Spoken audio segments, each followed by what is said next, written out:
Today we were interviewing experts on different issues that elementary school children may be experiencing, and we're going to put together a package for students that may be experiencing these issues of books and other resources they can use to deal with these issues.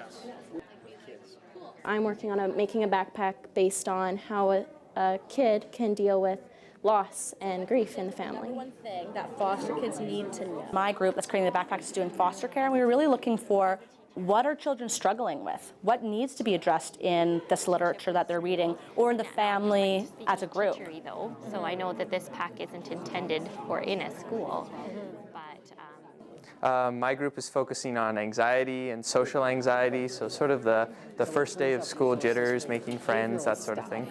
There is a series of books by a lady. Have you seen this one before? It was recently published. Yeah, and she was just here for Word on the Street Festival, Robin Stevenson. She's a wonderful. The project is World on Our Shoulders, and thinking about how students at this age range, grade 4 to 6, are starting to think outside of themselves and outside of their families and be impacted with the worries and anxieties, but without the language and understanding of those topics. So the literacy feeds a discussion, and the discussion can feed literacy and maybe help them explore books, but also explore an issue that might be difficult to speak about without a catalyst.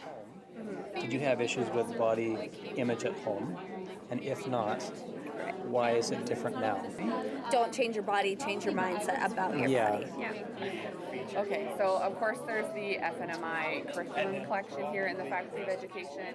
I think every group that I was able to speak with today had an interest in making sure that they were including a First Nations perspective, and they wanted to ensure that students or families would again be able to see themselves reflected in the literature and include storybooks by Indigenous authors or graphic novels with a focus on Indigenous students or Indigenous children. So certainly regardless of topic, there are some great resources that all the groups will be able to include. Good fit for that. One is called Jingle Dress Dancer.